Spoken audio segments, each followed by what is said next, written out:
Assalamualaikum warahmatullahi wabarakatuh. Pada kesempatan kali ini saya akan mereview buku yang cukup bagus. Ini judulnya Cerdas Memilih Sayuran. Buku ini dikarang oleh Lani Lingga dengan diterbitkan oleh PT Agromedia Pustaka, cetakan pertama tahun 2010. Tentang penulis, ini sangat luar biasa, orang hebat. Lani Lingga lahir di Solo tahun 1969, menyelesaikan pendidikan Magister of Pharmacology jurusan Phytofarmakologi, Faculty of Science, UNSW, Australia pada tahun 1996. Saat buku ini diterbitkan, penulis sedang menyelesaikan disertasi program doktoral di jurusan Biopharmaceutical Science, Department of Pharmacology, University of Leiden, Belanda.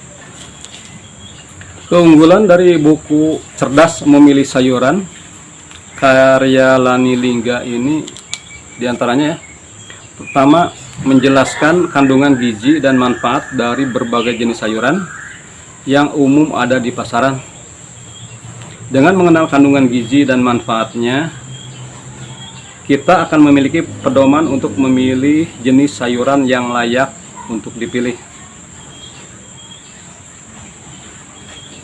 Selain itu, dengan mengetahui komposisi gizi dan sayuran yang akan diolah, kita akan dapat menentukan angka kecukupan gizi sesuai kebutuhan masing-masing individu.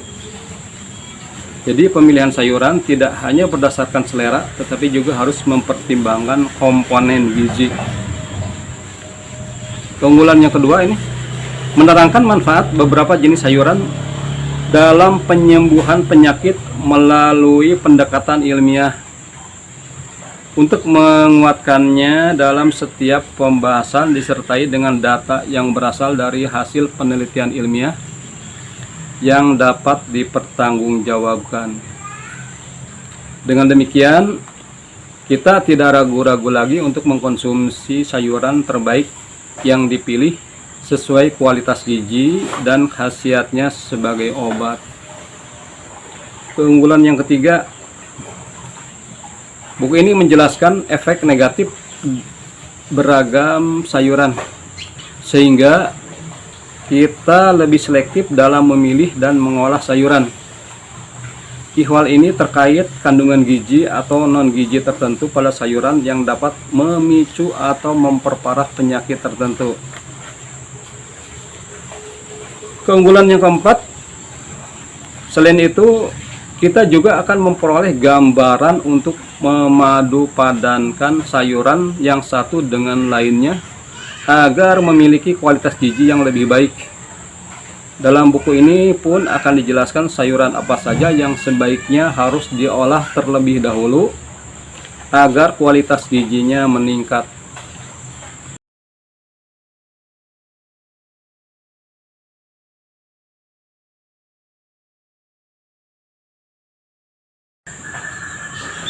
Dua sisi sayuran.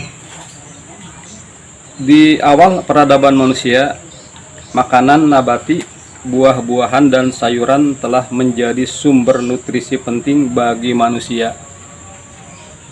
Orang dapat hidup hanya dengan makan sayuran dan buah-buahan, bahkan hanya makan satu di antaranya. Budaya makan sayuran pun terus berlangsung sepanjang sejarah hidup manusia dan berlanjut hingga sekarang. Walaupun bukan makanan pokok yang menyumbang banyak energi, sayuran memiliki fungsi yang sangat penting bagi kelangsungan proses metabolisme dan fisiologi tubuh. Nilai positif. Dari sayuran kita memperoleh asupan berbagai macam mineral dan vitamin yang kompleks, bahkan tidak kita temukan dari pangan lainnya.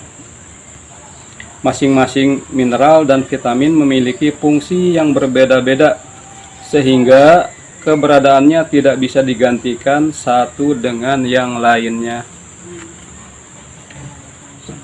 Sayuran tidak hanya menyediakan zat gizi yang diperlukan tubuh, tetapi juga mengandung komponen non-gizi atau fitokimia yang sangat berguna bagi kesehatan.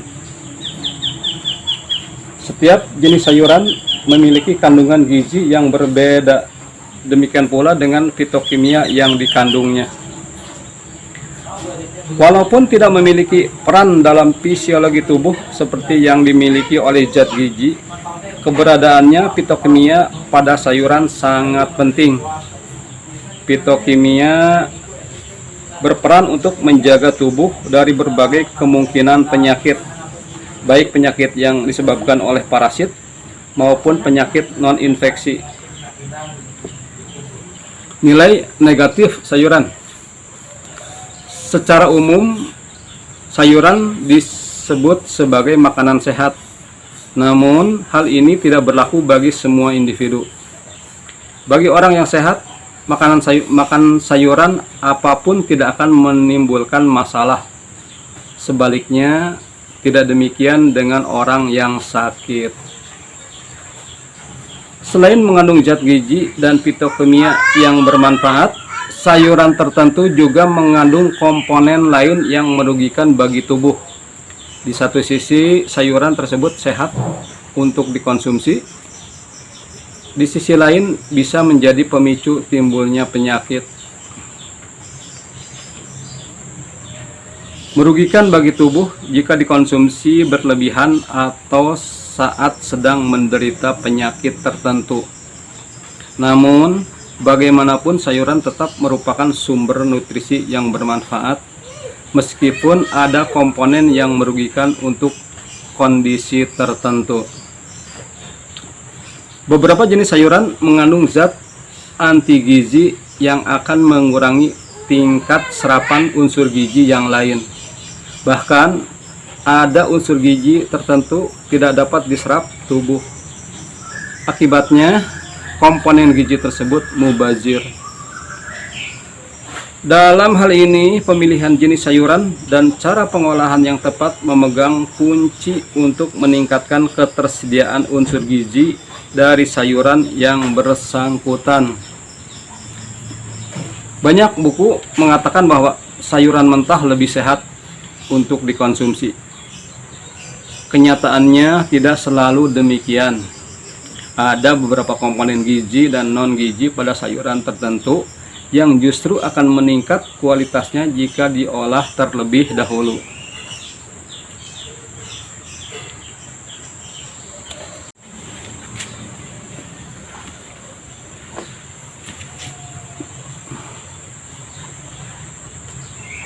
Saya membuat konten YouTube ini sebagai dengan latar belakang guru, ya, harus mencari referensi ini yang benar-benar sahih, bisa dipertanggungjawabkan, terutama secara ilmiah. Makanya ini di perpustakaan kecil saja ada buku-buku yang memang ditulis oleh orang-orang hebat, sehingga mudah-mudahan konten YouTube ini bisa menginspirasi, dan untuk para